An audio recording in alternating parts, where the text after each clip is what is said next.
On avait songé à parler un petit peu du fonctionnement quand même de l'Union européenne dans un premier temps, qui est quand même le sujet d'un cours de sciences politiques, hein, pour dire à quel point c'est compliqué et que personne n'y comprend rien. C'est un sujet d'étude à la fac. Alors, on va essayer d'être un peu concis et bref, mais quand même pour comprendre ce qui se joue dans les institutions supranationales et comment, via l'exemple de Leïla, puisqu'elle s'appelle députée pirate, c'est un terme qui nous intéresse, nous anarchistes, mais comment, en allant dans ces institutions, et ben finalement, on peut hacker un peu la machine, on peut faire des choses, et notamment, on en parlera aussi en deuxième partie de discussion, faire adopter une directive qui défende les travailleurs des plateformes type Uber, Deliveroo, etc. Alors, dans un premier temps, j'aimerais quand même que tu rappelles, toi, en tant que parlementaire européenne, tu n'as pas l'initiative législative, c'est-à-dire que c'est assez rare pour un Parlement de ne pas pouvoir proposer de loi.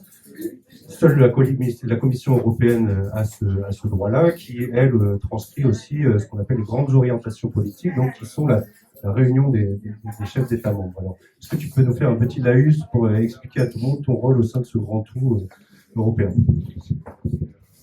Eh ben, bonsoir à tous et à toutes et un grand merci pour l'invitation. Et je suis vraiment contente d'être avec vous ce soir et très impressionnée du nombre que vous êtes, hein, d'avoir ce café plein. Vraiment bravo aux organisateurs, aux organisatrices. Je peux vous dire oui, mais je peux vous dire que moi il y a des villes où je vais, enfin moi on m'avait dit tu vas à Nice, tu vas voir, ils sont tous de droite. Là, tu as toute la gauche réunie en histoire. Et il y a beaucoup plus de monde que dans certains fiefs de gauche que je ne citerai pas, mais donc ça fait vraiment plaisir. Non, vraiment. Et encore, on n'est pas tous là. Et encore, on n'est pas tous là. 2, 3 qui manquent. Oui. Et donc bravo. Et ben donc oui, alors vous inquiétez pas, je vais pas vous faire un cours d'institution européenne qui va vous endormir. Je vais essayer d'être le plus clair possible parce que c'est vrai que c'est un peu ce que je raconte dans ce livre qui s'appelle donc Député pirate, comment j'ai infiltré la machine européenne. Ça a deux buts, c'est raconter ma bagarre qui a duré 5 ans. Notre bagarre, parce que c'est une bagarre collective, comme dans toute histoire, dans toute aventure politique. C'est la bagarre contre Uber et ses relais au Parlement européen et comment on fait en sorte, dans un carcan qui est l'Union européenne, avec le carcan qui est les traités, dans un contexte où tout est fait pour créer des décisions, créer des lois qui sont en faveur des lobbies et non pas en faveur des gens, et ben comment on arrive finalement, en cassant la machine en quelque sorte, à aboutir à une directive qui va améliorer les conditions de travail des travailleurs plutôt qu'à une énième décision qui va dans le sens des lobbies. Mais le but, c'est aussi, il y a une deuxième dimension, c'est de faire savoir ce qui se passe derrière ces murs totalement opaques et super épais qui sont les murs des institutions européennes. Et alors, la jeune femme, c'est comment ton prénom déjà ? Isra me disait tout à l'heure quand je suis arrivée, j'adore tes TikTok. Et c'est vrai qu'il y en a peut-être un certain nombre parmi vous qui regardent mes TikTok. Moi, j'ai été la première surprise. Donc, je fais des vidéos depuis quelques mois, depuis 1 an à peu près, sur la vie quotidienne au Parlement européen. Mais des choses totalement anecdotiques. Hein. Les vieux militants, les militants de longue date qui sont ici, trouveraient ça peut-être complètement dépolitisé, dépolitisant. Si c'est non, ben, tant mieux. On peut se dire, tiens, ça fait un petit peu genre... oui, au Parlement européen. J'explique alors qu'est-ce que c'est qu'un huissier, le bar des députés, la couleur des badges, des choses comme ça. Et j'étais moi-même surprise en fait par l'engouement que ça suscitait, et notamment chez les jeunes. Et on sait que les jeunes sont les personnes qui se déplacent le moins pour aller voter de manière générale aux élections, mais surtout à l'élection européenne, qui est le scrutin qui fait le moins déplacer d'électeurs. On parle d'un taux de participation de 40% pour le 9 juin prochain. Et je me suis rendu compte que c'était pas que les gens s'intéressaient pas à ce qu'on faisait là-bas, c'était qu'on leur expliquait pas, voire qu'on était dans un système où on avait l'impression que tout était fait pour qu'on s'y intéresse pas, pour que ça paraisse éloigné, loin, technique, pas politique. Et en fait, le fait d'éloigner tout ça, cet éloignement, il rend service à d'autres acteurs qui sont les lobbies, les représentants des intérêts particuliers, et les représentants d'une politique qui va à l'inverse de l'intérêt général. Donc, c'est important, aussi avec ce livre, de rendre compte, d'expliquer ce qui se passe derrière ces murs. Alors, donc, je ne vais pas vous faire un cours d'institution européenne, mais juste pour vous dire, moi, quand je suis arrivée au Parlement européen, donc j'y connaissais pas grand-chose non plus. Moi, j'étais plutôt une militante de terrain comme Zora. Dans les organisations politiques dans lesquelles j'ai milité, j'étais pas dans les secteurs internationaux, j'étais plutôt chargée des questions de logement, des questions de précarité, en plus de mon engagement donc associatif. Et je crois que c'est important qu'on envoie au Parlement européen et qu'on mette sur la liste des militants de terrain tels que Zora Briand. C'est important parce que ça aide à ce qu'une fois que vous êtes dans l'institution européenne, eh ben, tout est fait pour vous déconnecter, en quelque sorte.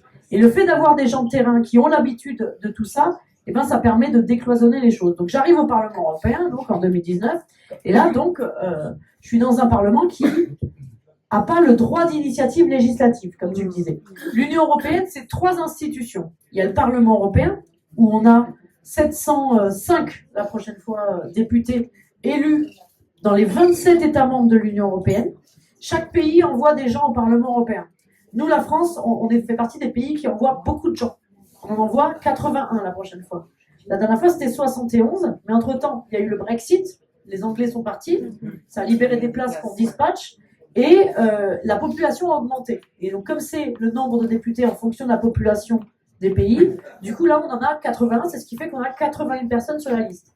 Mais par exemple, il y a d'autres pays donc, qui envoient 6 députés, d'autres pays qui en envoient 14, et donc au total, ça fait 700 députés, 705 députés, venus de 27 pays de l'Union européenne.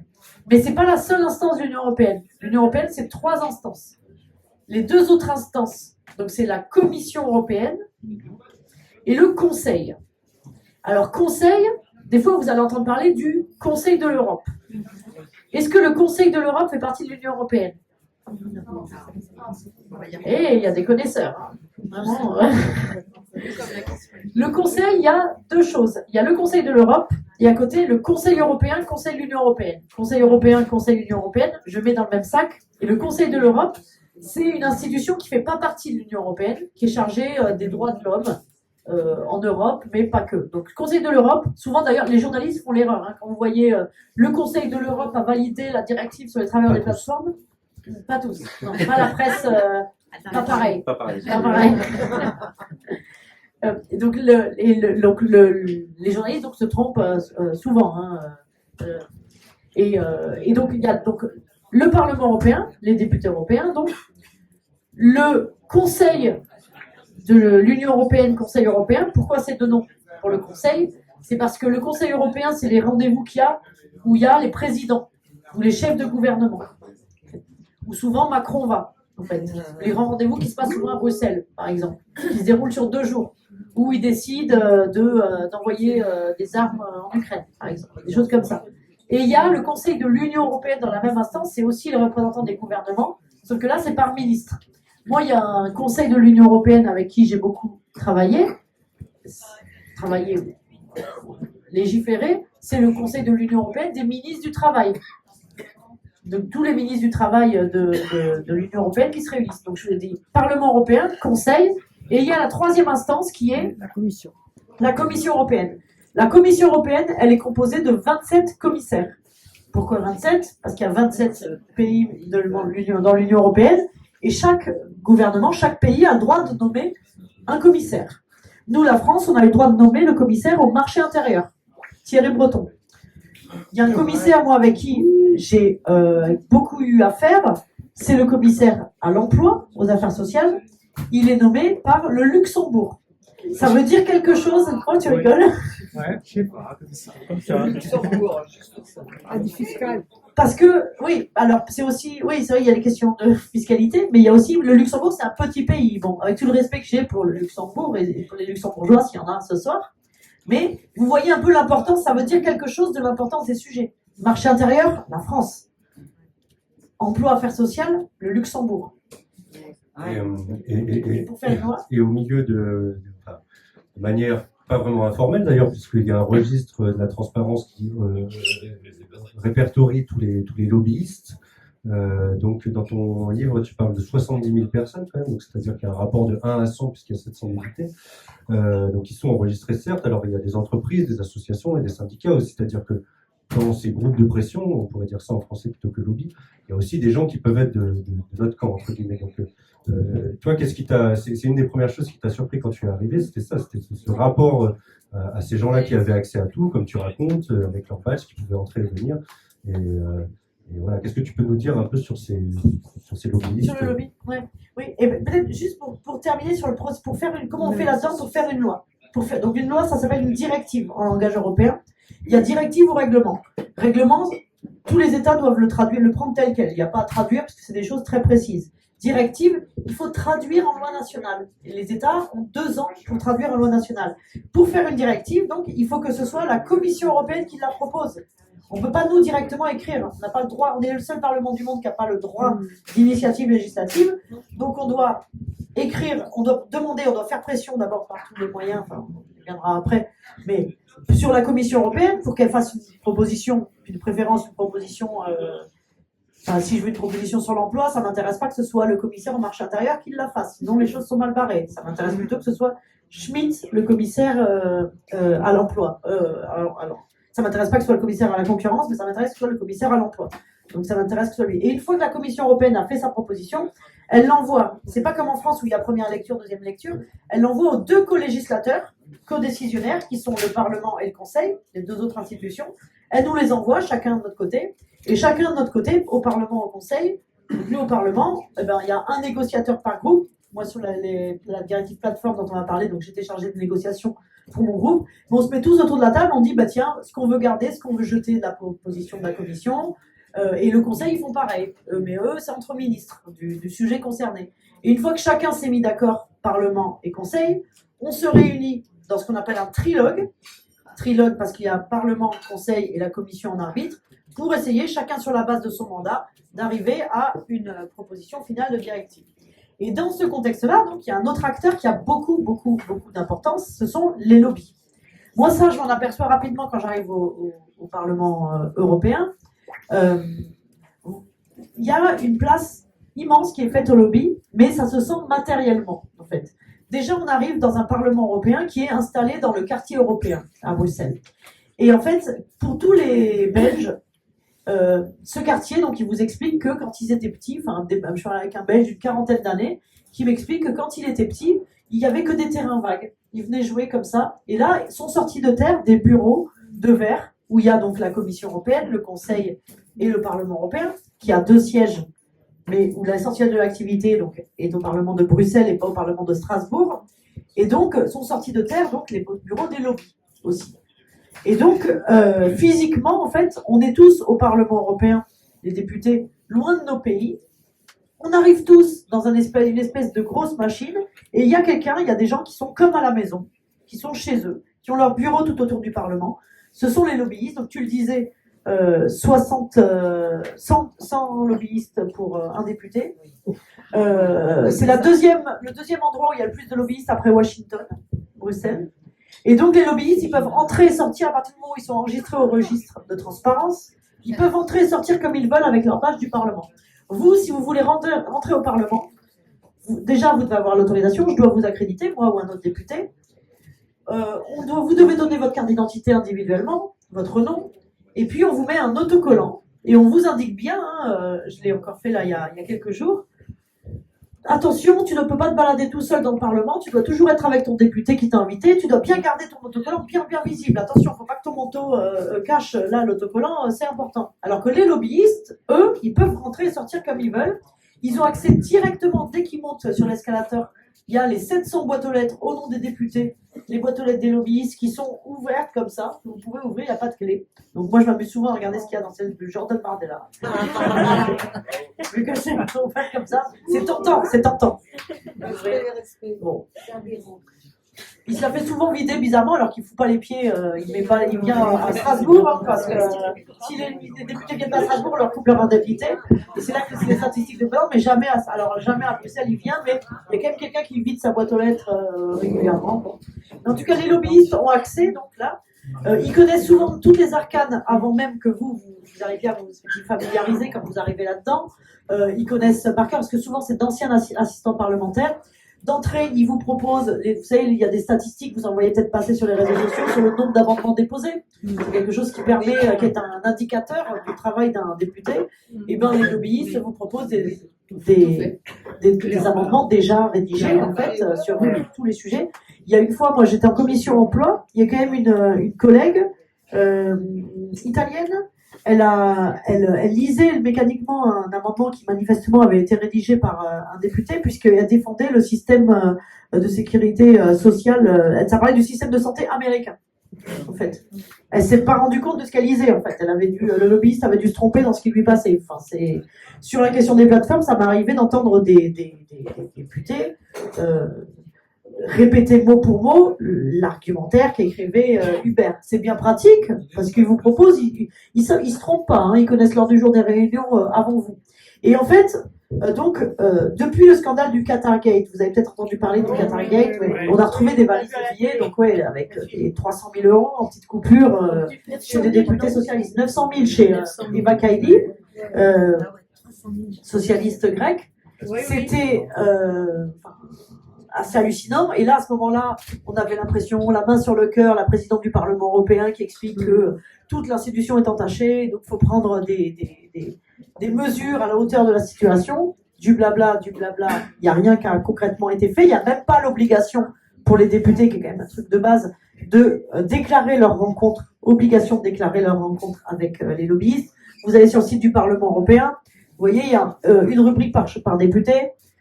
Vous verrez que Manon Aubry, moi, Marina Mesure, Younous Omarjee, on déclare nos rencontres, mais vous allez cliquer sur n'importe quel député et vous verrez que la plupart ne le font pas, c'est pas obligatoire.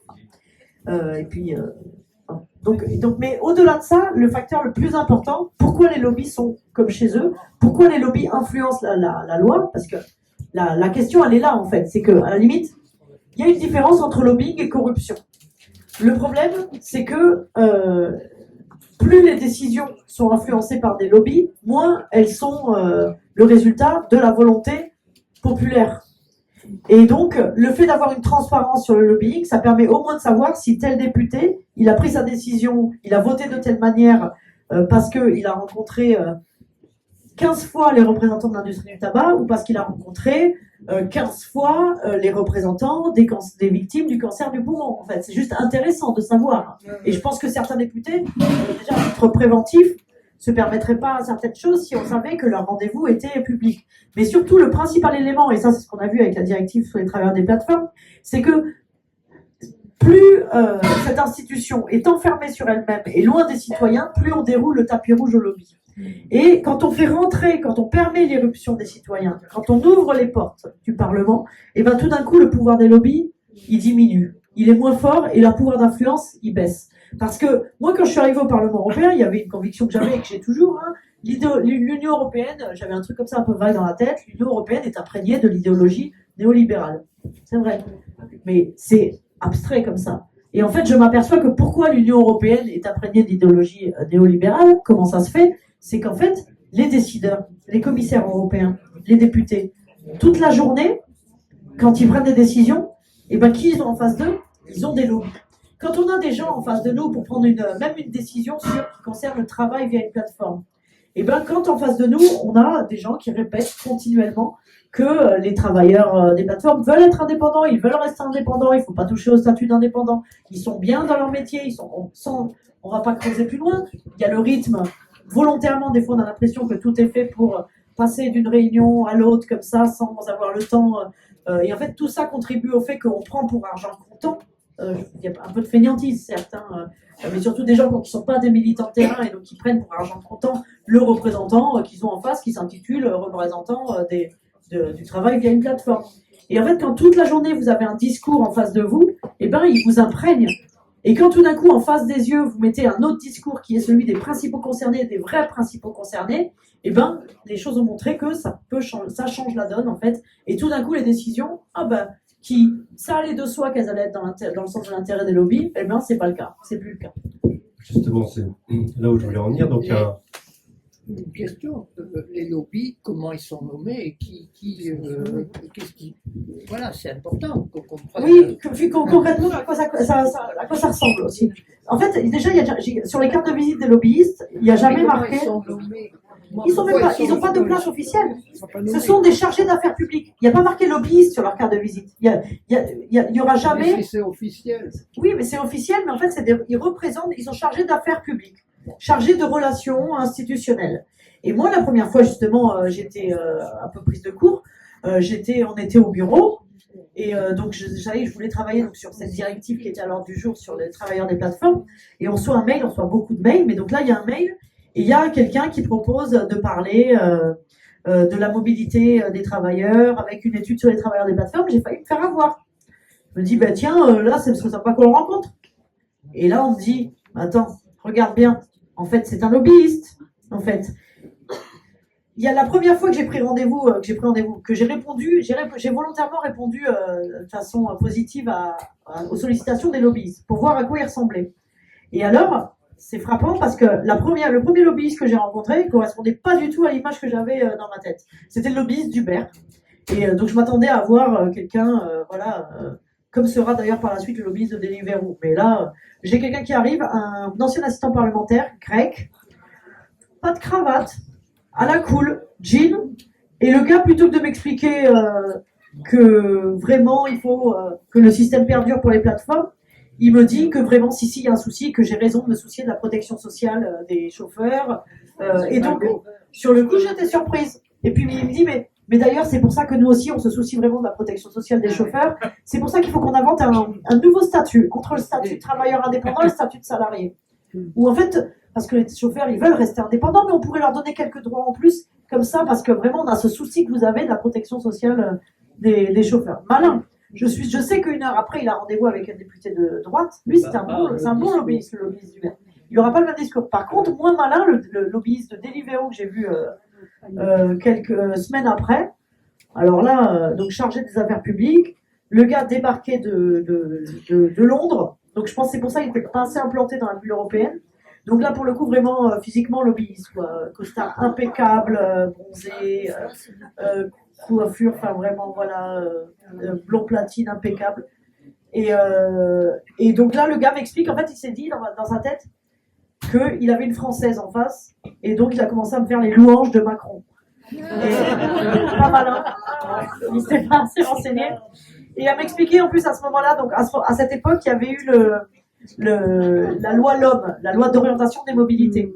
Il y avait une disposition dans la loi LOM qui disait que quand vous êtes un travailleur de plateforme, si vous signez une charte avec la plateforme, charte étant écrite par la plateforme, et bien après vous n'avez pas le droit d'aller voir les juges pour demander votre qualification en salarié. Vous n'avez pas le droit d'aller vous plaindre parce qu'en fait vous êtes fait arnaquer, que vous n'êtes pas du tout indépendant, et demander au juge. Et là le Conseil constitutionnel avait dit non, pas possible.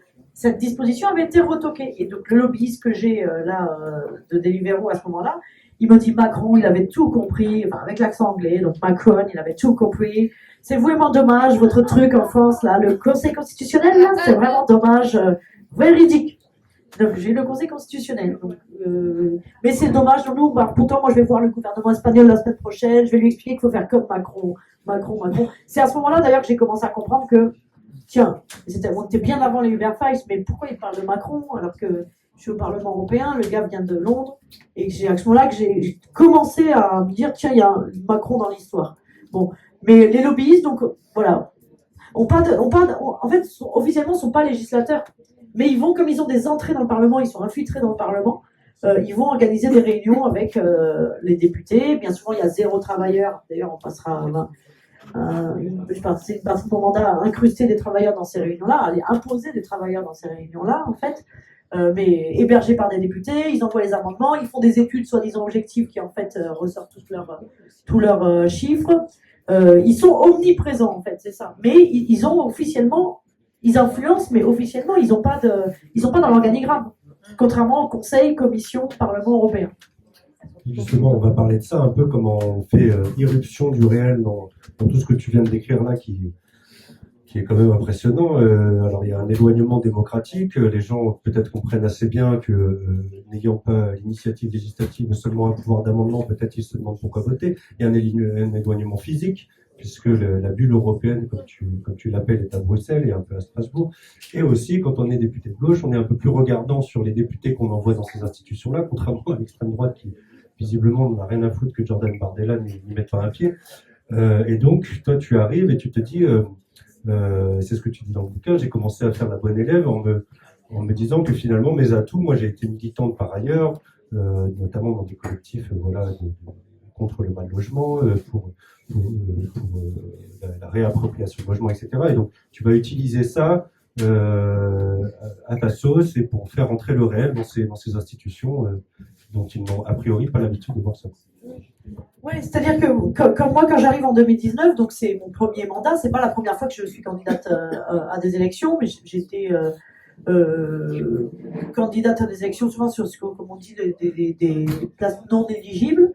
Mais voilà, c'était dans la continuité de mon combat politique. Je militais le soir après le boulot, le week-end, comme 99% des militants. Hein. Et donc, tout d'un coup, j'arrive au Parlement européen et j'ai un espèce de syndrome de l'imposteur. Mais je crois que ça, moi, enfin, surtout les femmes, hein, mais ça, voilà, savent ce que c'est. Je constatais que c'est souvent les femmes, comme par hasard.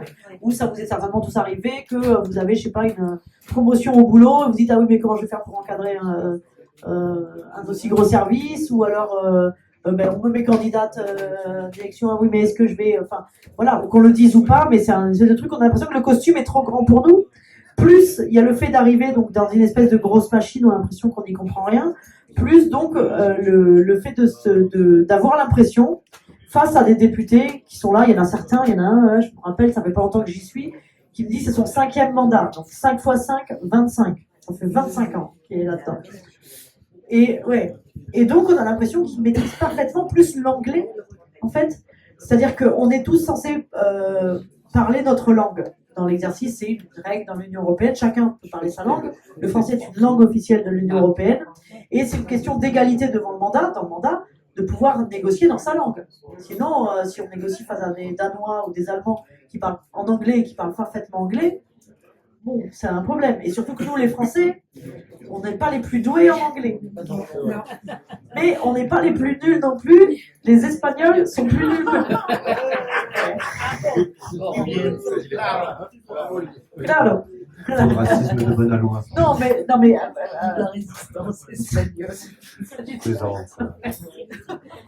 C'est une blague, en fait, on a remarqué, qui passe pas quand je fais des interventions en lycée. Mais n'empêche, c'est vrai. Non, mais les stéréotypes sont souvent confirmés. Moi, d'ailleurs, moi, pour le coup, je parle mieux espagnol que l'anglais, même si en anglais, j'ai fait des progrès, là, j'ai pris des cours. Et j'ai de très forts liens avec des camarades espagnols. Mais c'est pareil on en rigole avec ma collègue Maria Eugenia, les heures de repas. Il y a des stéréotypes souvent au Parlement européen qui sont confirmés. Par exemple, à l'Assemblée nationale, les députés de l'Assemblée nationale, ils m'expliquent qu'entre midi et 14h, il y a une pause. Si on doit faire une pause déj au Parlement européen, on la fait quand? Les Espagnols, ils mangent à 16h. Les Danois, ils mangent pas, mais ils dînent à 17h. Et en plus, ils parlent qu'espagnol.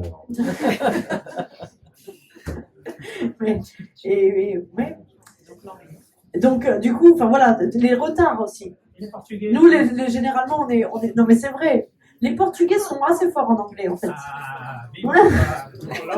Mais d'ailleurs, ils sont très forts en français aussi. J'étais navigateur, j'étais obligé. Mais les retards aussi. L'Europe du Sud, là, vraiment, un cliché, c'est un stéréotype, ça veut pas assez pour un stéréotype. Mais pour les retards, en fait, un Danois jamais commencera une réunion avec 15 minutes de retard. Nous, les Français, on a voilà le quart d'heure de retard. On arrive un peu au Parlement européen, on fait l'effort, on arrive avec 5 minutes de retard, là, en courant. On arrive, mince, désolé, je suis en retard. Et puis, on voit que les Danois, les Néerlandais et les Allemands sont là. Et on nous dit, t'inquiète, on attend les Espagnols et les Portugais, souvent. Mais bon, je vais faire ma parenthèse. Les Italiens. On parlait de... Oui, voilà. Oui, sur le syndrome de l'imposteur. Voilà, donc du coup, c'est pareil. Donc ça, même si officiellement, donc on a des interprètes. D'ailleurs, ce sera un des outils du lobby populaire, un outil magique, le fait d'avoir des traducteurs en direct qui traduisent ce que vous êtes en train de dire. En fait, c'est quand même. Sauf que du coup, déjà tout ça, ça dépolitise, ça participe à la dépolitisation en quelque sorte, la déconflictualisation, parce que les débats enflammés qu'il y a à l'Assemblée nationale en France, quand ça passe au filtre de l'interprétation, en fait, du coup, ça casse un peu l'ambiance. Si vous intervenez en disant de façon virulente, énervée, que c'est un scandale que l'Union européenne serve les lobbies, en tapant du poing sur la table, ça va être traduit par l'interprète en polonais avec un ton comme ça, donc ça participe à la dépolitisation. Et donc pour l'anglais est obligatoire aussi quand même dans un certain nombre de cas, parce que souvent il n'y a pas d'interprétation. Et donc là c'est pareil, ça participe au complexe aussi. Moi je me dis, mais attends, enfin pas. Et rapidement je m'aperçois, en fait, j'essaye de faire évidemment un truc. On a tous fait d'ailleurs, tous les nouveaux élus de la délégation. On est conscient qu'on a une responsabilité sur les épaules, qu'on n'est pas nombreux. On arrive en 2019, on est 6 à être élus sur la liste de la France Insoumise. Il y a très peu d'élus déjà de députés. On fait en sorte de faire, on a une responsabilité sur les épaules. On veut bien faire le boulot. Et on le fait au maximum et on travaille. Hein. C'est important de le dire. Mais par ailleurs, je me rends compte que ma légitimité, elle peut découler d'autres choses. Et des choses qui pouvaient être facteurs de complexe peuvent être en fait des atouts. Que l'anglais, que je ne maîtrise pas, en réunion de négociation, va me permettre de ne pas faire de fioritures et de ne pas y aller par 4 chemins, de dire les choses cash parce que j'ai toujours l'excuse de toute façon que c'est pas ma langue en fait. Et en temps normal, tu n'aurais peut-être pas dit les choses comme ça, mais j'y vais direct.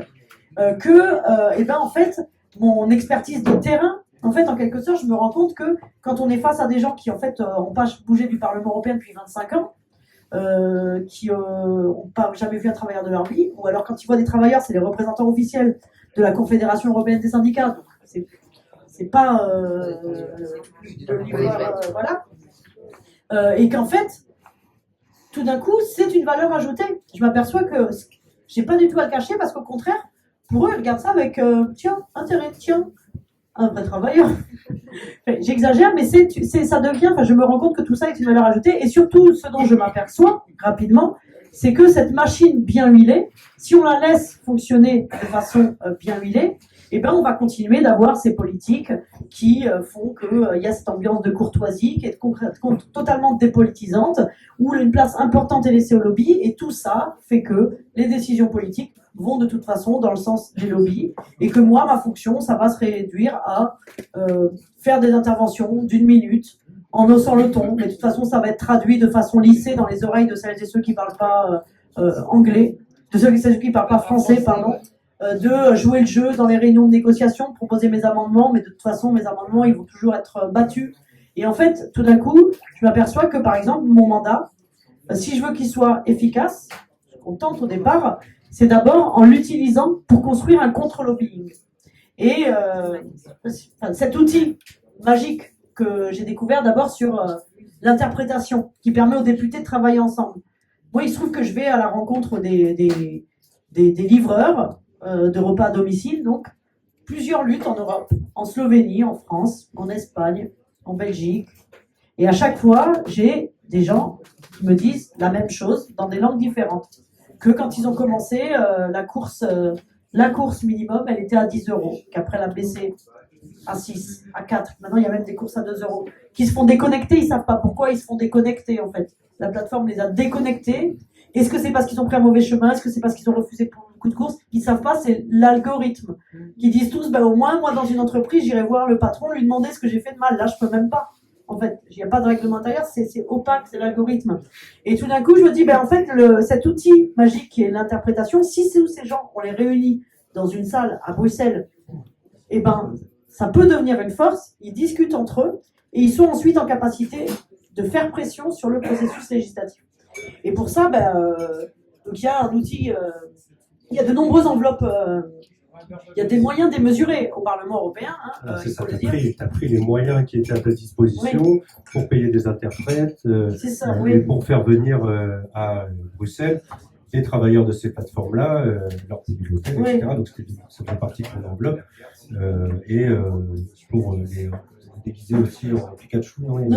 Notamment, mais par exemple, en fait, il y a un certain nombre d'enveloppes beaucoup trop importante, hein, selon moi, et on a déposé avec Manon un certain nombre d'amendements parce que ça participe à la déconnexion des députés, hein, d'avoir différentes enveloppes.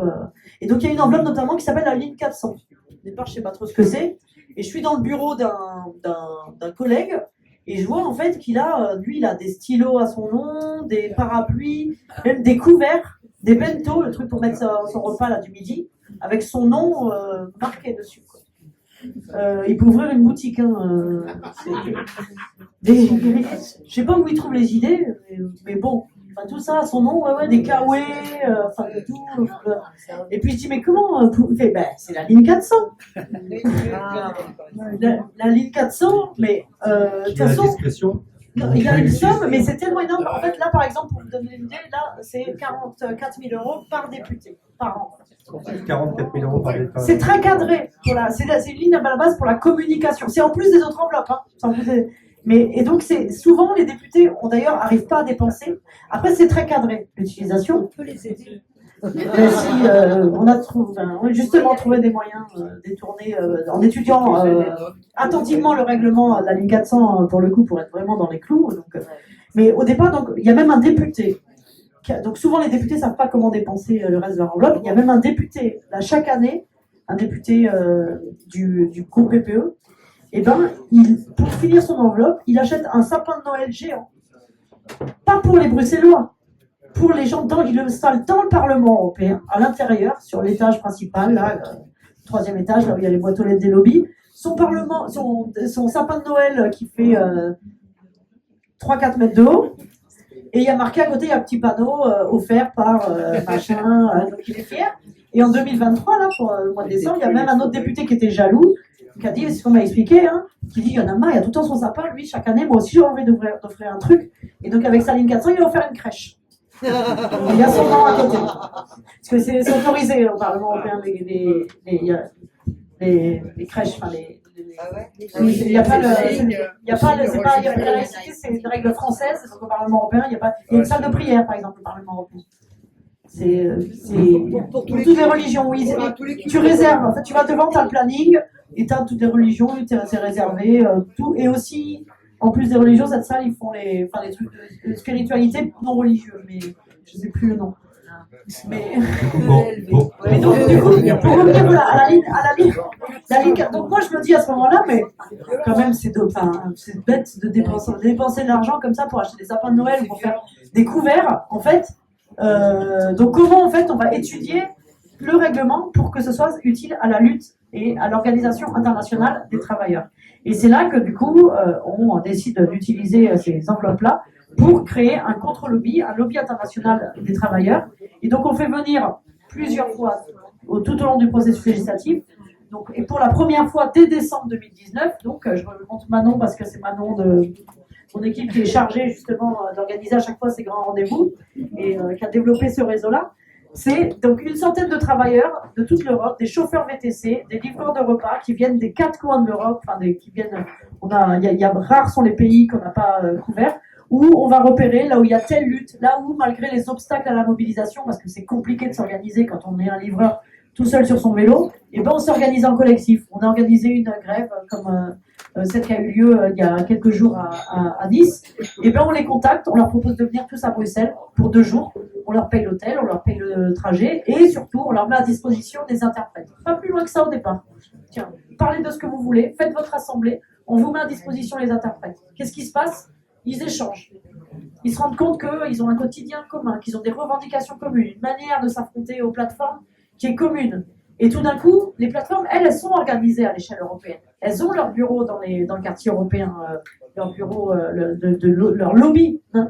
Elles sont organisées en lobby. Et tout d'un coup, c'est les travailleurs qui, d'abord, premièrement, se constituent une force, et à chaque étape du processus législatif, font pression. Quand c'est la Commission qui doit proposer la directive, comme je vous ai dit, c'est la première étape, eh ben, on fait pression sur la Commission européenne. Ensuite, quand c'est le Parlement qui doit négocier, on fait pression sur le Parlement européen. Et il y a eu un ensemble de facteurs dans le fait qu'on arrive par miracle un peu, hein, parce que pour la directive sur les travailleurs de plateforme, l'histoire qui était écrite d'avance, c'était une directive qui soit aux plateformes. Ils n'avaient même pas trop investi en termes de lobbying, parce que pour eux, pour les lobbies des plateformes, c'était évident qu'ils allaient gagner. Mais ça s'est pas passé comme ça, et l'élément déterminant, ça a été ce lobby qu'on n'attendait pas. Tout d'un coup, des travailleurs, déjà les travailleurs organisés en syndicats se mêlent rarement de ce qui se passe à Bruxelles, de ce qui se passe à l'Union européenne. Alors, des travailleurs qui sont même pas considérés comme des salariés, qui sont dans une situation de précarité, là, les lobbies pensaient être tranquilles. Et bien tout d'un coup, ça a été une force, donc un lobby, et ça a été déterminant dans le fait d'arracher une directive qui permette d'améliorer leurs conditions de travail. Alors, du coup, voilà, le 11 mars, il y a eu cette directive qui a été adoptée. Alors, s'il vous plaît, vous pouvez détailler pourquoi c'est déterminant? oui, alors, ça est exactement la question. Comment tu arrives à quantifier ce rapport de force-là qui a été introduit et puis peut-être après parler du contenu de cette directive, est-ce que c'est une victoire, une semi-victoire, et puis la suite après de l'applicabilité. Oui, alors donc vous vous rappelez tout à l'heure l'introduction sur comment est composée l'Union européenne. Oui. 3 institutions, Parlement, Commission, Conseil. On est en 2019. 2019, on est sagement assis dans l'hémicycle, tous les députés européens, et on écoute donc la chef de la Commission européenne, Ursula von der Leyen, nous expliquer sa feuille de route. C'est-à-dire elle dit les sujets en vrac. Elle dit les différents sur le sujet, comme c'est la Commission européenne, sur lesquels vous allez bosser. Vous, députés, enfin les législateurs vont travailler. Et parmi tous ces sujets, il y a le travail via une plateforme. Ça partait pas forcément d'une bonne intention. L'intention, elle était laquelle? Elle était de se dire, partout en Europe, en fait, il y a ces plateformes numériques qui, soi-disant, mettent en relation des travailleurs indépendants avec des clients. Et partout en Europe, il y a des travailleurs qui vont voir les juges, qui disent, je suis pas vraiment indépendant, et que font les juges, ils requalifient en salarié. Il faut une requalification en salarié. Et les plateformes, elles commencent à en avoir marre, à chaque fois de passer à la caisse, du coup. Et elles se disent, tiens, on va arrêter de se faire embêter par les juges, on va faire une réglementation qui va légaliser ce qu'on est en train de faire. Comme ça, les juges, ils vont arrêter de nous dire que c'est illégal. Hein. On va légaliser le fait d'avoir des gens sous sa subordination, c'est de ça qu'il s'agit, sans avoir à leur donner le droit du travail. C'est ça qu'elles veulent légaliser. Un tiers statut entre... Aujourd'hui, il y a soit le statut de travailleur indépendant, t'as pas accès, t'as pas le droit du travail, t'as pas la protection sociale, mais tu choisis tes tarifs, tu choisis comment tu veux travailler, tu choisis tes horaires. Voilà. Soit sinon, il y a un patron qui sanctionne, contrôle, dirige, qui sont les 3 éléments du lien de subordination. C'est embêtant pour le travailleur, mais en contrepartie, il y a les congés payés, il y a le droit du travail, il y a le salaire minimum, la protection sociale, soit l'un, soit l'autre. Les plateformes, là, avec cette législation, elles veulent légaliser le fait qu'il y ait un statut tiers qui leur donne les avantages du statut d'indépendant et les avantages du statut de salarié. Dès le départ, Macron voit très bien là-dedans, au-delà des liens qui ont été révélés sur comment Uber a financé sa campagne, on voit l'opportunité, on voit que là, il n'est pas question seulement de livraison de pizza ou de chauffeur Uber. Que là-dedans, il y a moyen de détricoter tout le droit du travail et toute la protection sociale, partout en Europe. Partout en Europe, il y a des droits du travail différents. Il y a partout, par contre, le statut de salarié ou le statut de travailleur indépendant. Si on autorise aujourd'hui, d'abord pour la livraison de pizza et dans le secteur des plateformes, mais si on autorise tout d'un coup à avoir des gens sous sa subordination sans avoir assumé le droit du travail, moi qui suis le patron d'un resto, de Carrefour ou d'un supermarché, pourquoi je m'embêterais à avoir des travailleurs salariés qui me coûtent de l'argent, à qui je dois donner le droit du travail, si j'ai la possibilité de prendre des faux indépendants, si c'est légal. Et donc, au départ, Macron, pour qui le droit du travail, c'est une charge, le code du travail est trop lourd, la société il pense sincèrement, je pense, je ne suis pas dans sa tête, mais que la société se porterait mieux s'il y avait moins de protection sociale, s'il n'y avait pas le statut salarié. Il pense sincèrement. Et donc, il voit direct, il dit, tiens, là, on a un cheval de Troie potentiel pour casser tout le salariat. Et donc, c'est pour ça qu'il a mis, de mon point de vue, toutes ces années, il a pesé de tout son poids. Le principal lobbyiste d'Uber, c'était Macron. D'ailleurs, il y a quelques semaines, on lui a amené un badge géant de lobbyiste avec sa tête dessus, un lobbyiste d'Uber. Mais donc, concrètement, maintenant, sur comment ça s'est passé, donc par rapport à ce que j'ai dit tout à l'heure. J'ai dit, donc d'abord, il faut que la Commission européenne fasse une proposition. Moi, je me dis au départ, quand j'entends Ursula von der Leyen dire il va y avoir un truc sur les travailleurs des plateformes, t'as les lobbies qui disent cool, on va avoir une loi qui légalise ce qu'on fait, tiers statut. À l'inverse, on est un certain nombre en face à se dire ah ben tiens non, cette directive elle doit au contraire forcer les plateformes à assumer leurs responsabilités d'employeur. Comment on fait? Donc je me dis, donc d'abord, regarde, donc il faut que ce soit la Commission européenne qui propose. Quels moyens j'ai à ma disposition pour que la Commission européenne propose la présomption de salariat des travailleurs des plateformes? Donc j'ai différents moyens à ma disposition. Il y a les moyens institutionnels. Le Parlement européen dispose de rapports d'initiative, ce qu'on appelle rapport d'initiative, où on dit en gros ce qu'on voudrait que la Commission européenne fasse. Là, je suis chargée des négociations pour mon groupe. On fait le travail au niveau institutionnel, on arrive à réunir un arc de force assez large, et là, à ce moment-là, on fait intervenir le lobby des travailleurs de plateforme qui vient de naître, qui s'impose dans les débats, qui va voir tous les négociateurs, qui leur explique, regardez, nous, on est les frères représentants des travailleurs et on veut présomption de salariat. On cède aussi, c'est pas le seul élément, hein, mais il y a aussi, par exemple, des plateformes type Just Eat, qui est une plateforme qui salarie les livreurs de repas. Le salariat, c'est pas la fin de l'histoire, il y a d'autres problèmes, il y a d'autres problèmes chez Just Eat, mais au moins, Just Eat salarie les livreurs. En Espagne, qui est le seul pays de l'Union européenne où il y a salariat obligatoire pour les livreurs, Just Eat est numéro 1, Deliveroo a quitté le pays. En France, c'est l'inverse. Just Eat est en train de mettre la clé sous la porte, alors que Deliveroo et Uber sont numéro 1. Donc là, ça fait un argument pour la droite. C'est dire concurrence loyale. La concurrence déloyale imposée par les plateformes qui utilisent des faux indépendants fait plonger celles et ceux, les entreprises qui veulent appliquer la loi. Ouais. Je vois qu'il y en a un qui baille derrière, mais donc dans les autres éléments, pour d'abord, première étape, forcer à ce que la Commission, donc étape cochée. Le Parlement dit, on veut que la Commission propose une directive présomption de salariat. Au sein de la Commission européenne, moi je veux, tout est une question de rapport de force. Moi je veux que ce soit le commissaire à l'emploi qui annonce la proposition, parce que si c'est le commissaire à l'emploi et pas la commissaire à la concurrence ou le commissaire au marché intérieur, ça veut dire qu'on prend les choses sous l'angle droit des travailleurs et pas marché. Parce que si on commence à prendre les choses sous l'angle article 51, 151 de la concurrence, ça veut dire qu'on voit les choses sous le prisme du marché. Or, si on le prend sous l'angle article 153, qui concerne les droits des travailleurs, ça veut dire qu'on parle bien de salariat déguisé. Donc, Schmitt, et on a des sources internes à la Commission européenne qui nous expliquent que Schmitt, c'est un petit commissaire. Et moi, ça m'intéresse qu'il bombe le torse. Donc, je lui cours après partout, mais aussi, je l'interpelle publiquement en expliquant « Ah, vous allez vous faire piquer le dossier par Margaret Vestager ou la concurrence ?» Et lui, non, j'ai besoin qu'il bombe le torse. Non, je ne suis pas un pauvre petit commissaire, mais je sais qu'il est complexé, parce que déjà, il a l'emploi et pas la concurrence, qu'il n'était pas nommé par le plus gros des pays. C'est bête, mais ça fonctionne comme ça.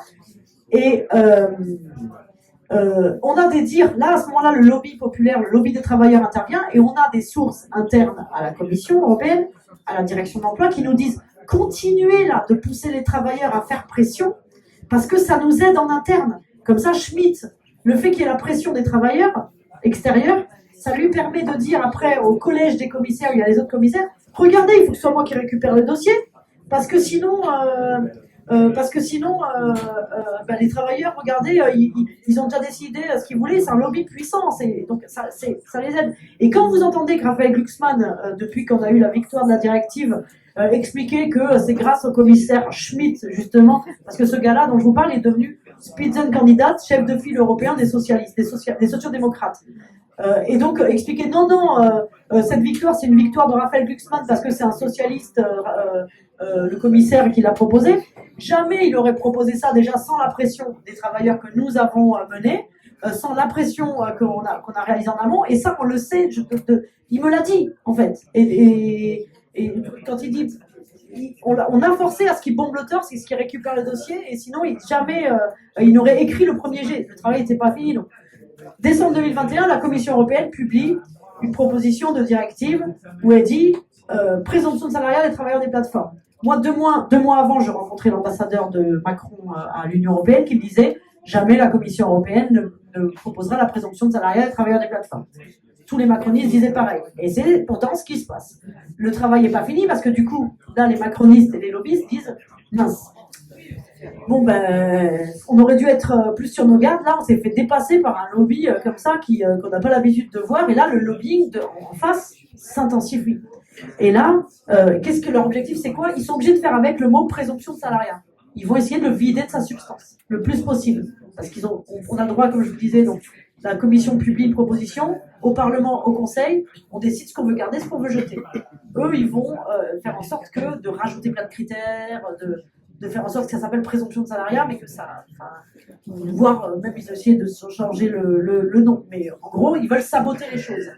Et donc à chaque fois, donc quand le Parlement reprend les négociations, ils ont des relais chez des nouveaux députés. En tout cas, à chaque fois, à chaque étape, en plus du travail parlementaire qui a été important à faire, mais moi, ce que j'ai constaté, c'est que j'étais beaucoup plus puissante pour porter mes arguments, pour porter mes amendements dans les négociations, parce que derrière, il y avait ce lobby populaire. Mais tout comme sont puissants des députés qui ont derrière eux des lobbies institutionnels derrière eux qui influencent. Et bien là, tout d'un coup, il y avait une force et ça a renversé le rapport de force. Jusqu'à quand même... à la fin, en gros, pour faire un résumé, la Commission européenne a proposé sa directive présomption de salariat. Le Parlement européen, on a encore amélioré ce qu'a proposé la Commission, ce qu'on a arraché à la Commission, ce qu'a proposé la Commission sous la pression. On l'a encore amélioré. Et donc moi, j'étais chargée des négociations pour vous. Et le Conseil, lui, donc les États membres, par contre, c'est l'inverse qui s'est passé. Grosse influence de la France à l'intérieur, grosse influence des lobbies, ils ont quasiment saboté le truc. On a chacun notre mandat, on doit se réunir donc en trilogue. Et donc là, on se réunit en trilogue, donc on doit trouver une position commune sur des trucs qui sont quand même vachement éloignés, parce qu'en face, on a des gens, clairement, qui veulent faire en sorte que les faux indépendants restent indépendants. Nous, on veut que les faux indépendants deviennent salariés. Ils ont des objectifs différents. Mais bon, on dit, allez, on commence les négociations. On a un atout entre les mains. Souvent dans cette histoire, les planètes étaient alignées. Mais là, on démarre les trilogues sous présidence espagnole. Parce qu'un truc que je ne vous ai pas dit, c'est que le Conseil, tous les 6 mois, il y a un pays qui prend la présidence, différent. Quand c'était la France, ils ont fait traîner, c'est pour ça qu'en fait ça a mis beaucoup de temps. Dès qu'il y a eu présomption de salariat proposée par la Commission européenne, c'est la France qui prenait la présidence. Juste après, ils ont dit on a d'autres choses à faire que ce sujet-là, 6 mois perdus pour rien. Ensuite, c'était les Tchèques. Ils ont essayé, mais c'était très mauvais. Ensuite, les Suédois, ça a traîné. Et ensuite, les Espagnols. Et là, les Espagnols, comme je vous l'ai dit, c'est les plus gros alliés.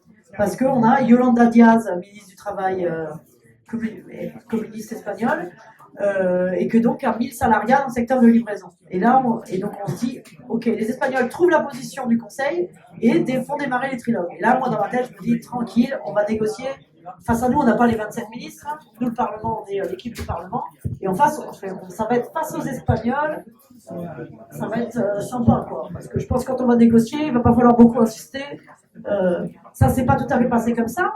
Ils étaient vraiment sous pression. Mais le fait est que dans la nuit du 12 au 13 décembre 2023, on a une dernière réunion de négociation qui était censée être la dernière. Ça dure toute la nuit, on commence à 19h, ça finit à 8h du matin. C'est la seule réunion que j'ai faite comme ça en 5 ans. Mais toute la nuit. Il fallait voir Nicolas Schmitt à 5h du matin, il a fait sauter sa cravate, chemise ouverte. Et trouvez-moi un accord, s'il vous plaît, il est 5h du matin, je veux dormir. Bonne stratégie d'usure aussi, peut-être. Ils ont essayé, n'empêche, jusqu'à la fin, il y a eu des tentatives de faire revenir ce qu'on appelait la French Derogation. J'étais la seule française dans les négociations, mais ça avait pour nom, pour près tout le monde, la French Derogation, qui était un truc demandé par Macron pour saboter la présomption de salariat, dérogation française.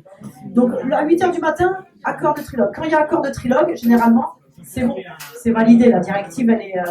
On reçoit moi, je me rappelle, téléphone, dépêche AFP qui sonne sur le téléphone, alerte Le Monde. L'Union européenne a trouvé un accord sur les travailleurs de plateforme, présomption de salariat.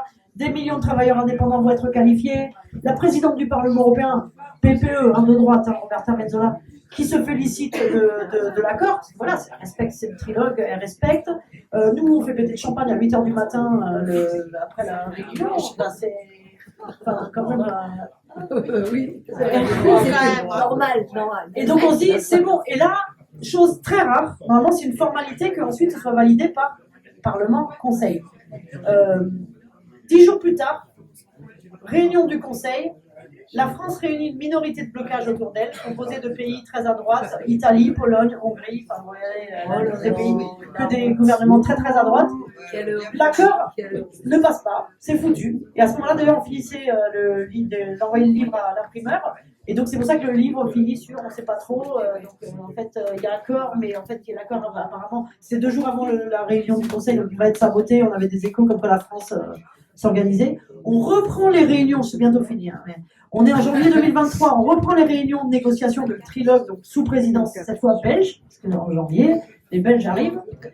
Là, on se rend compte qu'en fait, à un moment donné, en plus, il y a la fin de la législature, donc s'il n'y a pas d'accord, et là, la France remonte à l'offensive pour saboter la directive, c'est-à-dire qu'ils ne voulaient même pas une directive qui améliore à peine le statut, ils voulaient une directive qui complique la vie aux travailleurs.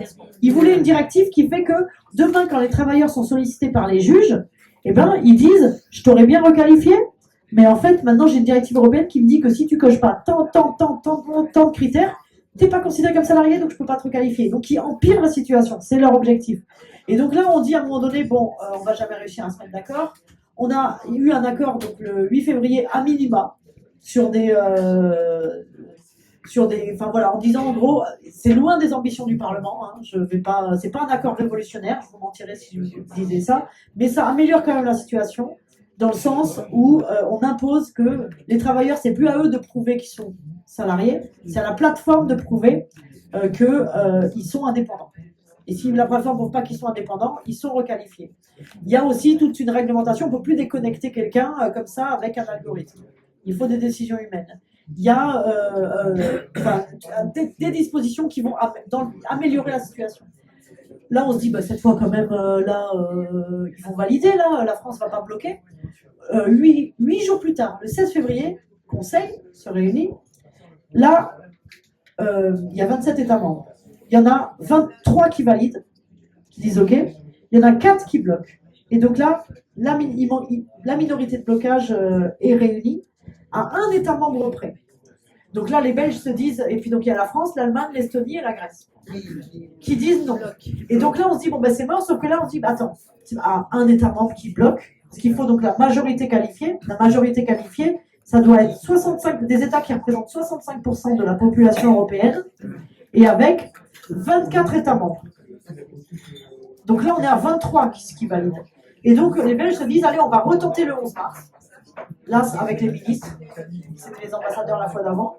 On va retenter le coup et entre-temps, on va essayer de convaincre sur le même accord. Là, pour le coup, on ne change pas une ligne. Il n'y a pas de trilogue qui se réunit entre-temps. Ils vont donc le 16 mars, le 11 mars, on refait le tour de table. Ils refont le tour de table. C'était en ligne, la réunion. On attendait, on avait des bruits qui partaient un peu dans tous les sens. Donc là, cette fois, Estonie, Grèce disent on est d'accord. L'Allemagne sur ce sujet, en fait, a toujours dit qu'ils s'abstiendraient parce qu'ils ont un gouvernement. Vous vous rappelez, à une époque, on disait que l'Allemagne était puissante en Europe.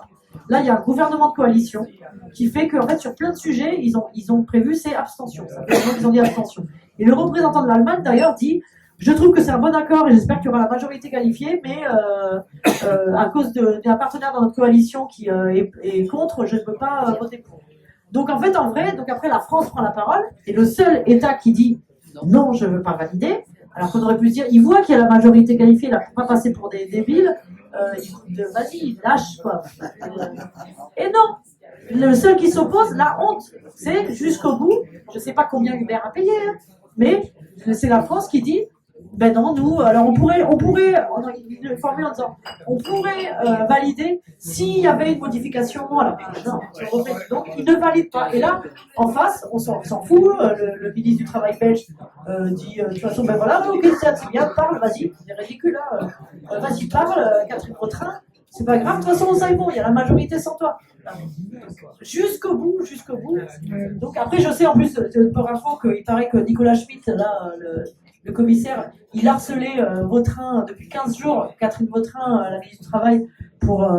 oui, je vous rappelle, si vous ne savez pas, c'est normal, hein, on n'entend pas beaucoup parler de travail, mais la ministre du Travail, il l'a harcelé pour avoir un rendez-vous, pour expliquer, pour essayer...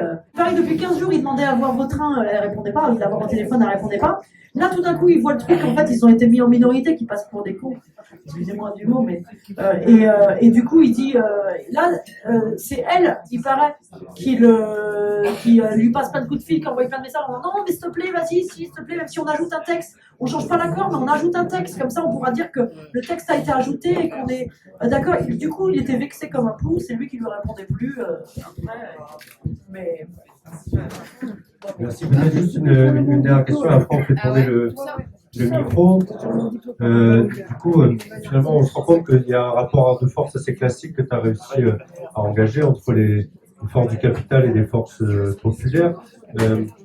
Qu'est-ce que tu penses? Enfin, j'imagine que tu n'es pas la première députée à te dire que tu vas faire rentrer comme ça des travailleurs et des forces populaires dans les institutions européennes. Qu'est-ce que tu penses qui avait ta singularité, puisque tu dis comment moi j'ai réussi à infiltrer la machine? Qu'est-ce qui a été une nouveauté ou une singularité dans ton parcours? Déjà, ce bouquin, il est écrit à la première personne. Il y avait aussi, il faut le dire, hein, l'éditeur avait très peur au départ. Il me dit un bouquin qui sort au mois de janvier. Au mois de janvier, personne n'achète les livres. Tout le monde a acheté des bouquins à Noël. Et en plus, l'Union européenne, personne n'achète c'est chiant, ça intéresse personne. Donc, il voulait un titre un peu voilà, qui est accrocheur, mais je veux dire que c'est écrit à la première personne, mais c'est du collectif en fait. C'est moi qui raconte à la première personne, mais comme derrière tous les combats, il y a du collectif. Il y a d'abord mon équipe, et puis il y a donc les travailleurs qui sont derrière, il y a la délégation. Enfin, tout ça, c'est quelque chose qui j'ai pas fait. Moi, avec mes petites mains toute seule, j'aurais pas fait ça. Après, c'est vrai que il y a plusieurs éléments pour répondre à ta question. C'est sûr que je pense en fait, je pensais pas que ce soit possible en tant que députée européenne d'opposition, dans un groupe d'opposition, le plus petit groupe du Parlement, d'avoir autant de marge de manœuvre. Souvent, vous savez, on est habitué, nous, souvent à gauche d'ailleurs, on lutte, on se donne une obligation de moyens, mais pas d'obligation de résultat, en fait. On se présente à des élections, on espère gagner, mais voilà, on sait aussi que c'est possible qu'on gagne pas. Quand on s'engage dans une lutte aussi, dans un syndicat, dans toutes les luttes sociales, en fait, c'est comme ça. Et surtout au Parlement européen, finalement, la marge de manœuvre a été plus facile à trouver, je pense, pour arracher une victoire qu'elle aurait été si j'avais été membre du groupe de la France Insoumise à l'Assemblée nationale. On a plus de marge de manœuvre en tant que membre d'un groupe d'opposition au Parlement européen qu'à l'Assemblée nationale, sous la Ve République et sous Macron aussi. Peut-être qu'on n'aurait pas dit la même chose si c'était pas Macron le président de la République. Mais en tout cas, ça fait que ça a été possible à ce moment-là. Après, je crois qu'il y a aussi un contexte qui fait que l'Union européenne d'aujourd'hui, il y a certains dogmes qui ont bougé par rapport à 2019, qui sont en train de revenir, les vieilles habitudes sont en train de revenir au galop quand vous voyez les règles austéritaires, budgétaires austéritaires qui viennent d'être validées, sont très préoccupantes et on est pire que ce qui se passait avant. Mais quand on arrive en 2019, il y a eu le Covid, il y a eu plusieurs crises. Il y a eu la crise écologique qui s'accentue, qui tout d'un coup, on est obligé de revoir. Si on veut atteindre les objectifs écologiques, climatiques, on est obligé de revoir les dogmes du marché et les façons de penser habituelles.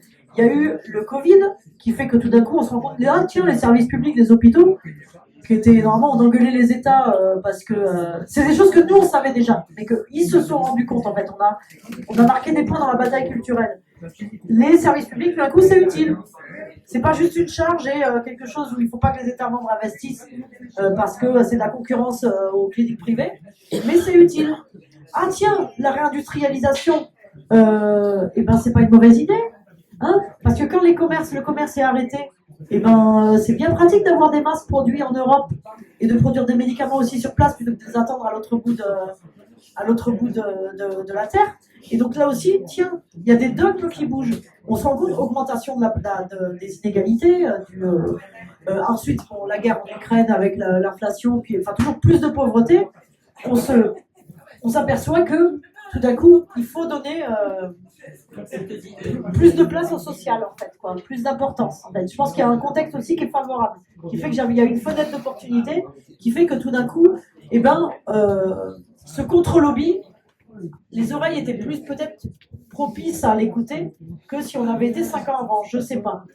Et après, je pense qu'il y a un ensemble de choses qui fait que les planètes étaient clairement alignées en fait dans cette histoire. Le fait que bien tiens, il se trouve que je suis députée européenne française et l'adversaire, celui qui met toute son énergie à saboter les choses, vraiment, c'est au départ, je me rappelle cette collègue néerlandaise qui me dit, une nana qui pèse dans la commission emploi, qui dit c'est l'Élysée qui demande on ne sait pas pourquoi, là, ils veulent absolument ce dossier au tout début du mandat.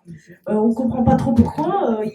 ils sont même prêts à lâcher d'autres dossiers importants. Là, ils nous ont lâché à nous, les socialistes, le salaire minimum européen, alors que normalement c'était le dossier le plus important, mais ils veulent plateforme. Qu'ils ont venu vite fait de lâcher ensuite quand ils n'ont pas réussi à arriver à leur fin. Donc je pense que c'est un ensemble de choses comme ça, mais en tout cas, ce qu'il faut pas. En tout cas, la leçon de tout ça, c'est que même quand la situation paraît figée, même quand on se dit que y a plus de chances qu'on perde plutôt qu'on gagne, même quand les carcans des traités européens, que ça, je renie rien du tout de tout ça, parce que c'est une réalité. L'Union européenne est à la base faite pour être un marché, hein, et pas un espace où c'est le bien-être social. Et bien malgré tout ça, quand on se bat, quand on casse les murs qui existent entre les institutions cloisonnées, où ils ont l'habitude de faire les choses dans l'entre-soi sans qu'on les regarde, et le réel, les principaux concernés, et ben quand on se bat collectivement, on peut arriver à faire bouger les choses et à arracher des victoires. Et les gens que vous enverrez au Parlement européen le 9 juin prochain, si vous votez pour la liste de la France Insoumise, c'est des gens qui vont être là-bas pour résister, mais qui peuvent aussi arracher des victoires, parce que j'espère qu'on en aura plein d'autres, des exemples comme ça pour la prochaine mandature. Merci.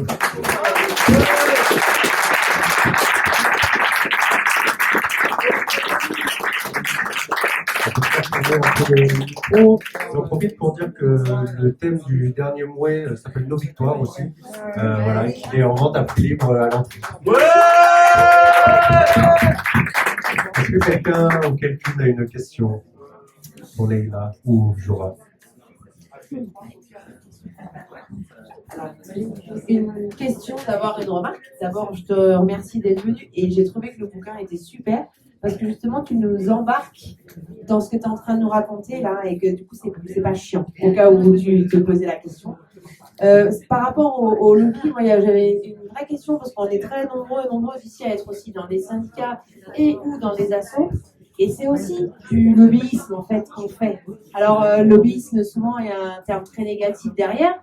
Mais on peut trouver un autre nom, en tout cas d'influence. Et j'aimerais avoir une idée du poids que ont les assos, les syndicats, qu'on peut avoir face à ces lobbies, face aux méchants lobbies. Voilà. Est-ce que ça pèse? Parce que pourquoi ça pèserait pas au moins autant?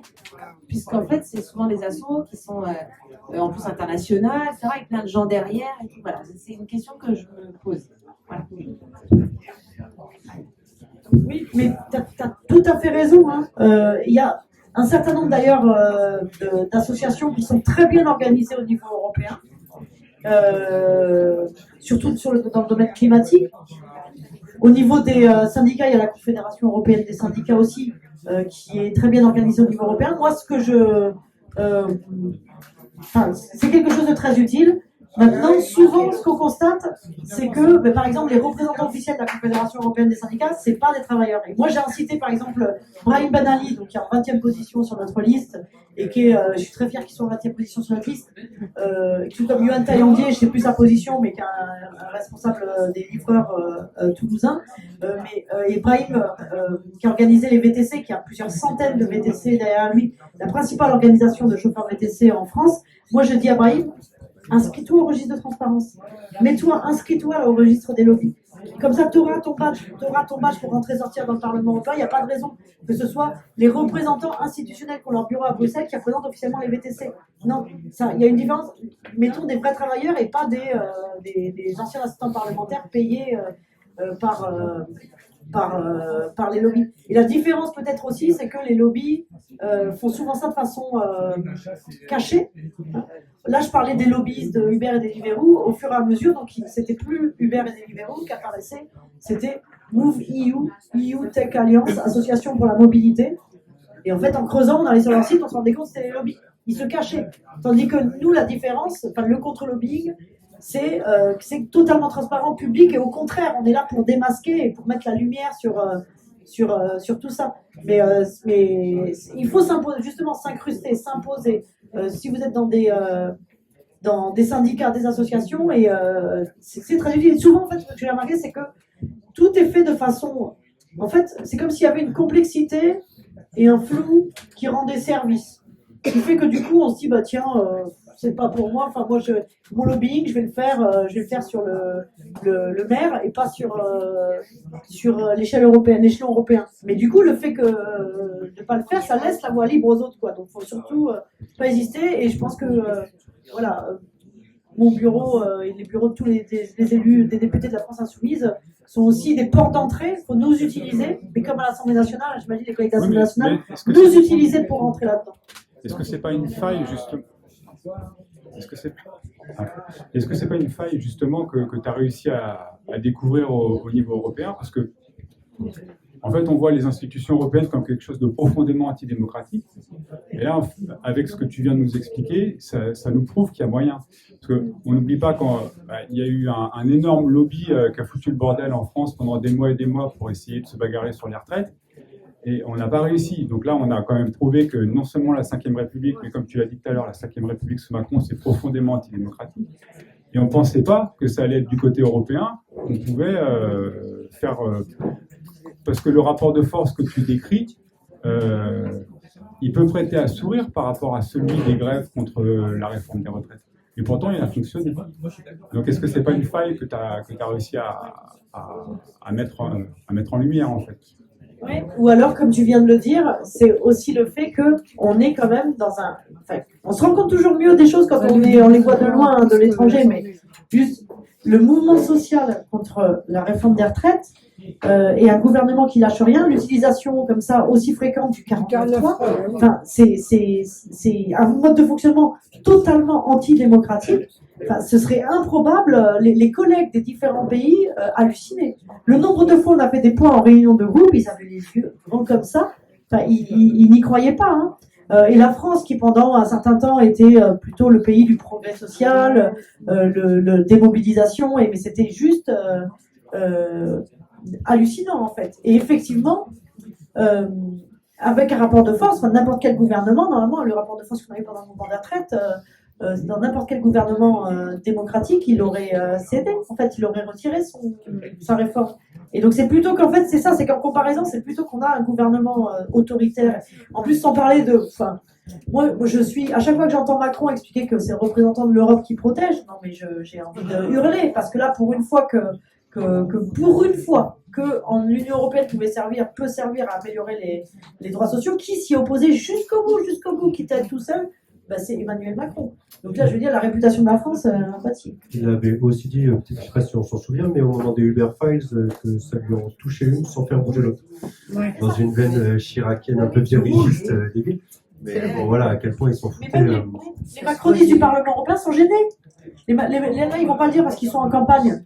Mais ils ont dit, ils ne comprenaient pas, ils sont gênés. Et Sylvie Brunet, parce qu'au tout début, donc la toute première phase, si vous avez suivi, donc avant, donc il y a eu 2 fois où je suis chargée des négociations. Donc là, quand la Commission européenne fait sa proposition et qu'on doit dire ce qu'on doit garder, jeter la proposition de directive et donc les trilogues. Mais au tout début du mandat, donc le rapport d'initiative, quand le Parlement doit donner son avis, ils envoient donc ils veulent le dossier, comme m'a dit ma collègue néerlandaise, les macronistes, l'Élysée veut le dossier.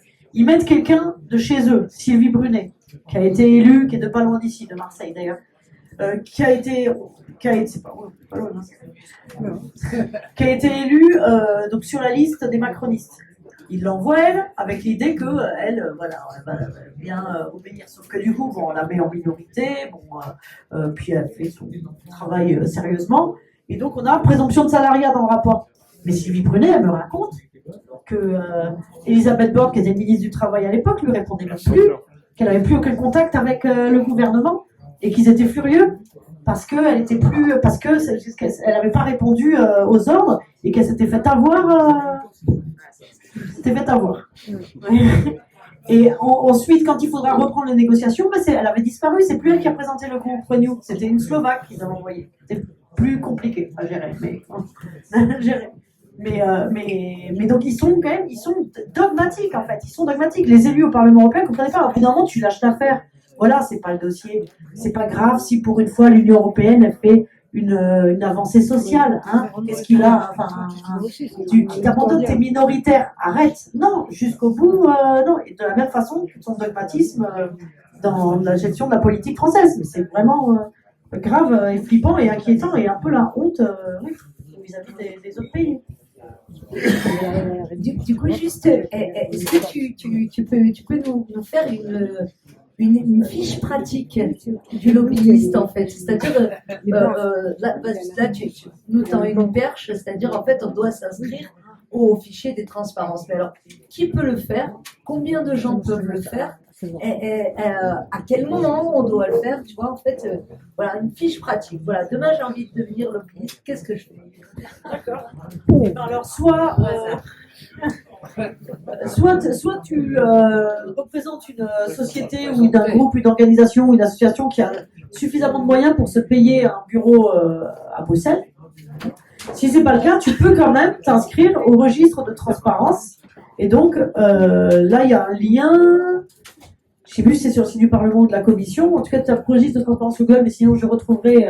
Et en fait, l'obligation, donc là, c'est de donner une adresse et puis de dire combien d'argent tu dépenses par an pour faire du lobbying auprès des institutions européennes. Mais je crois que tu as le droit de mettre 0 €. Mais il me semble. Manon, si tu es dans le coin, est-ce que tu mettras 1 euro, on va faire une petite quête de voir. Mais oui, parce que oui, quand t'avais suivi, non, quand Jérémy et Ibrahim s'étaient inscrits au registre de transparence. Tu confirmes, tu peux mettre 0 € et c'est la commission, sur le site de la commission ou du Parlement?